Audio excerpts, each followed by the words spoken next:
ಚಿಂತಿಸಲ್ಲವ ವಿಪನೋ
ನಡೆಯುವುದಿಲ್ಲ.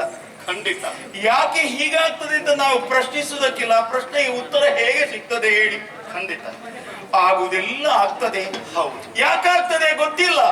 ವಿಧಿಯ ಆಟ. ವಿಧಿ ಅಂದ್ರೆ ವಿಧಾತ ಅಂತ ಹೇಳುದು ಅವನನ್ನೇ ತಾನೆ. ಸೃಷ್ಟಿಕರ್ತ. ಬ್ರಹ್ಮ ಸೃಷ್ಟಿಯಲ್ಲಿ ನಾವು ಕರ್ಮ ಮಾಡುವುದಕ್ಕಾಗಿ ಹುಟ್ಟಿಕೊಂಡಿದ್ದೇವೆ. ಹೌದು ಅಲ್ಲವೇ? ಯಾವ ಕಾಲಕ್ಕೆ ಯಾವ ಕರ್ಮವನ್ನು ಮಾಡಿದ್ರೆ ಒಳಿತು ಕೆಡುಕು ಅಂತ ನಾವು ಯೋಚಿಸಿಕೊಂಡು ಅದರಂತೆ ನಡೆದುಕೊಂಡು ಬಂದವರು ಪರಂಪರೆ ಇದೆ ನಮ್ಮಲ್ಲಿ. ಸತ್ಯ. ಈ ಕುಂಡಿನಾಪುರವನ್ನು ಪಾಲಿಸುವುದು ಎಷ್ಟು ಕಾಲವಾಯಿತು ಹೇಳಿ. ಆದ್ರೆ ಇವತ್ತಿನಂತಹ ಸಂದಿಗ್ಧ ಪರಿಸ್ಥಿತಿ ಈ ಹಿಂದೆಂದೂ ಜೀವನದಲ್ಲಿ ನನಗೆ ಬಂದುದೇ ಇಲ್ಲ. ಅದನ್ನೇ ಎಣಿಸಿ ಎಣಿಸಿ ಮಮ್ಮಲ ಮರುಗುತ್ತಾ ಇರುವೆಯಲ್ಲ. ಅಂದಿನಿಂದ ಇಂದಿನವರೆಗೂ ನನ್ನ ಪುರೋಹಿತರು ನೀವೇ ಅಲ್ವೇ ಸ್ವಾಮಿ? ಹೌದಪ್ಪ. ಇಂದು ಯೋಚಿಸಿ ಕಣ್ಣೀರು ಮಿಡಿಯದೆ ನನಗೆ ಬೇರೆ ವಿಧಿಯೇ ಇಲ್ಲ. ನಿಮ್ಮೆಲ್ಲರ ಕನಸಿನ ಕೂಸಿನಂತೆ ಕಣ್ಮಣಿಯಾಗಿ ಬೆಳೆದುಕೊಂಡಿದ್ದಂತಹ ನನ್ನ ಮಗಳು ದಮಯಂತಿ ದೇವಿ ಉತ್ತಮ ಮನೆತನಕ್ಕೆ ಸಲ್ಲಬೇಕು ಅಂತ ನೀವೆಲ್ಲ ಆಸೆ ಮಾಡಿದ್ದು. ಹೌದು. ಶಶಿ ವಂಶಜನಾದಂತಹ ನಳ ಚಕ್ರವರ್ತಿಗೆ ಕೊಡುವಲ್ಲಿ ನಾವು ಈ ಭೂಮಿಯಲ್ಲಿ ಪಡುವಂತಹ ಸಂತೋಷ ಅಲ್ಲ, ಸ್ವರ್ಗ ಸಂತೋಷವನ್ನು ಪಟ್ಟವರು. ಸರಿ.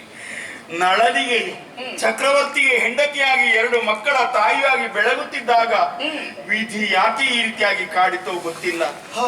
ನಳನ ಪುರೋಹಿತರು ದಮಯಂತಿಯನ್ನು ಮಕ್ಕಳನ್ನು ತಂದು ನನ್ನ ಕೈಯಲ್ಲಿಟ್ಟು ಕಣ್ಣೀರು ಸುರಿಸಿ ಕತೆ ಹೇಳಿದ್ರು. ಹೌದು. ಅದನ್ನು ಕೇಳಿದ ಮೇಲೆ ನಿಮ್ಮನ್ನು ನಾನು ಕರೆಸಿಕೊಂಡಿದ್ದೇನೆ. ಸಹೋದರನಾದಂತಹ ಪುಷ್ಕರನ ಜೊತೆಯಲ್ಲಿ ದ್ಯೂತವನ್ನಾಡಿ ಎಲ್ಲವನ್ನು ಕಳೆದುಕೊಂಡಂತಹ ನಳ ಚಕ್ರವರ್ತಿ ಪತ್ನಿ ಪುತ್ರರ ಸಮೇತರಾಗಿ ಕಾಡುವಾಸಿ ಆಗಿದ್ದ ಸಂದರ್ಭದಲ್ಲಿ ನನ್ನ ಮಗಳು ನಿದ್ರೆ ಮಾಡಿದ್ಲಂತೆ. ಅವನ ತೊಡೆಯಲ್ಲೇ ತಲೆ ಇಟ್ಟು ಆ ಹೊತ್ತಿನಲ್ಲಿ ತಲೆಯನ್ನು ಜಾರಿಸಿ ಅಲ್ಲಿಂದ ಹೊರಟು ಹೋದ್ಲು. ಎಲ್ಲಿಗೋ ಹೋದ. ಹುಡುಕಿದ್ಲು, ಕಣ್ಣೀರು ಸುರಿಸಿಲ್ಲು.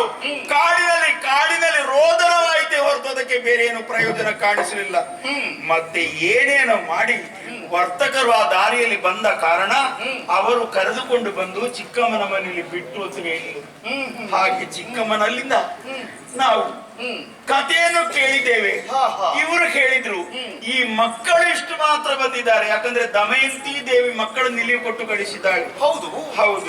ಆದ್ರಿಂದ ಎಲ್ಲಿಗೆ ಹೋಗಿದ್ದಾಳೆ ಏನು ಅಂತ ಹೇಳುವ ಕಥೆಯನ್ನು ತಿಳಿದುಕೊಂಡು ಅವಳ ಸಂಶೋಧನೆಯನ್ನು ನಡೆಸಿಕೊಂಡು ಅವಳನ್ನು ಮತ್ತೊಮ್ಮೆ ಕರೆಸಿಕೊಳ್ಬೇಕು ಅಂತಂದ್ರೆ ಬೇರೆ ಯಾರು ಇಲ್ಲ. ಅವರಷ್ಟೇ ಹೇಳಿದ್ದು ಯಾವ ಮನೆಯೋ ಯಾವ ಊರು ಏನು ಅಂತ ಹೇಳದೇ ಇದ್ದ ಕಾರಣ ಸ್ವಾಮಿ ಕಾರ್ಯ ಪೂರ್ತಿಯಲ್ಲಿ ಮಾಡಿ, ಯಾಕಂದ್ರೆ ನಮ್ಮ ವಂಶವನ್ನು ಉಳಿಸುವಂತಹ ಹೊಣೆಗಾರಿಕೆ ನಿಮಗೆ ಮಾತ್ರ ಹೊರತು ಬೇರೆ ಯಾರಿಗೂ ಇಲ್ಲ. ನಿಮ್ಮಲ್ಲಿ ಕೈ ಮುಗಿದು ಕೇಳ್ತೇನೆ, ಯಾವುದಕ್ಕೂ ಕಡಿಮೆ ಮಾಡುವುದಿಲ್ಲ. 3 ಲೋಕದಲ್ಲಿ ಎಲ್ಲಿಯೇ ನನ್ನ ಮಗಳು ಹೋಗಿದ್ರು ಸಹ ಅವಳನ್ನು ಆದಷ್ಟು ಶೀಘ್ರವಾಗಿ ಹುಡುಕಿ ತಂದು ನನ್ನ ಮಕ್ಕಳ ಸಮಸ್ಯೆಯನ್ನು ಪರಿಹರಿಸಬೇಕು. ಅವಳ ಅಪ್ಪನಾದಂತಹ ನನ್ನ ಮನಸ್ಸಿಗೂ ಸಮಾಧಾನವಾಗಬೇಕು. ದಮಯಂತಿಯ ಸಂಸಾರವನ್ನು ಮತ್ತೊಮ್ಮೆ ಒಂದುಗೂಡಿಸಬೇಕು ಅಂತ ಕೈ ಜೋಡಿಸಿ ಕೇಳ್ತೇನೆ ಸ್ವಾಮಿ ನಿಮ್ಮಲ್ಲಿ. ಯಾಕಯ್ಯ ಈ ವಿನಯ?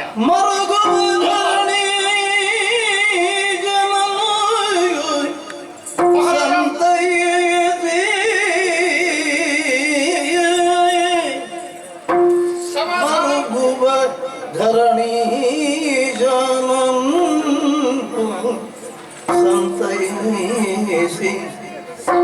ತೆರಳುತ್ತ ನಾನಾ ದೇಶಗಳನ್ನು ಚಲಿಸಿ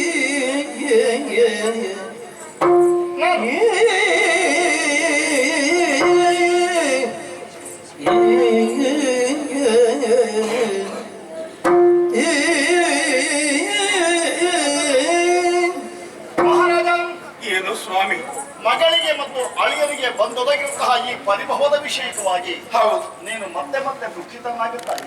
ಯಾವ ಊರು ಎಲ್ಲಿ ಏನು ಅಂತ ಗೊತ್ತಿಲ್ಲದೆ ನಾನು ಹೇಗೆ ಕಾರ್ಯಪ್ರವೃತ್ತನಾಗಲಿ? ಅಂತೂ ಅವರ ಜೀವನ ಗತಿಯಲ್ಲಿ ಹೌದು. ವಿಧಿಯು ಈ ರೀತಿಯಾಗಿ ಕ್ರೂರವಾಗಿ ಪೀಡಿಸುತ್ತಾ ಇದ್ದಾನೆ. ಹಾ. ಅವರ ಜೀವನ ಯಾವ ರೀತಿಯಾಗಿ ನಡೀತಾ ಇದೆಯೋ ಹಾ. ಎನ್ನುವುದನ್ನು ತಿಳಿಯುವಂತಹ ಕುತೂಹಲ ನಿನ್ನದು. ಅವಶ್ಯವಾಗಿ.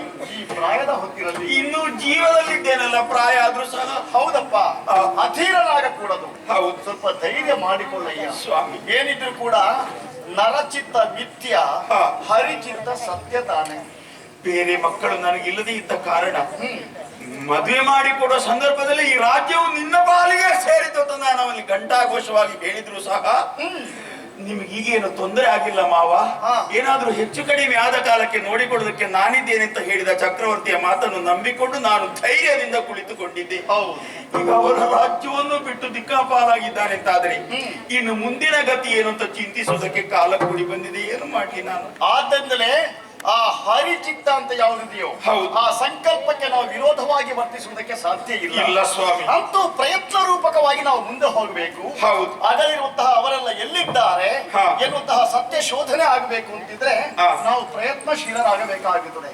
ನೀವೇ ಆಗ್ಲಿ, ನಾನು ಮುಂದುವರಿಯುತ್ತೇನೆ. ನಿಮ್ಮಿಂದ ಆಗ್ತದೆ ಅನ್ನೋ ವಿಶ್ವಾಸದಲ್ಲಿ ಬೇಡಿಕೊಳ್ತೇನೆ. ದಮಯಂತಿ ಎಲ್ಲಿ ಇದ್ದರೂ ಕೂಡ ಹೌದು. 3 ಲೋಕವನ್ನು ಸುತ್ತಾಡಿ ಹಾ. ಆ ಮೂಲಕವಾಗಿ ಆಕೆಯ ಇರವನ್ನು ತಿಳಿದುಕೊಂಡು ಬಂದು ಅಥವಾ ಅವಳನ್ನು ಸಹ ಜೊತೆಯಾಗಿ ಕರೆಕೊಂಡು ಬಂದು ನಿನಗೆ ಒಪ್ಪಿಸುವ ಹೊಣೆಗಾರಿಕೆ ಈ ಪುರೋಹಿತನದ್ದು. ನಿಮ್ಮ ಮನೆಗೆ ಯಾವ ವ್ಯವಸ್ಥೆ ಬೇಕಾದ್ರೂ ನಾನು ಮಾಡಿಸ್ತೇನೆ, ಚಿಂತಿಸಬೇಡಿ. ಫಲಾಪೇಕ್ಷೆಯಿಂದ ಮಾಡುತ್ತಾ ಇರುವುದಲ್ಲ, ಅಲ್ಲ. ಪುರದ ಹಿತವನ್ನು ಬಯಸುವಂತಹ ಪುರೋಹಿತನಾದ್ದರಿಂದ ನನಗಿರುವಂತಹ ಹೊಣೆಗಾರಿಕೆಯನ್ನು ಈ ರೀತಿಯಾಗಿ ನಿಭಾಯಿಸುವುದಕ್ಕೆ ಮುಂದುವರಿಯುತ್ತೇನೆ. ನಿಮ್ಮ ಸಂಸಾರವು ಹಾಳಾಗಬಾರದು ಎನ್ನುವ ದೃಷ್ಟಿಯಿಂದ ಆ ಮಾತನ್ನು ನಾನು ಕೇಳಿದೆ. ಒಳ್ಳೆಯದು.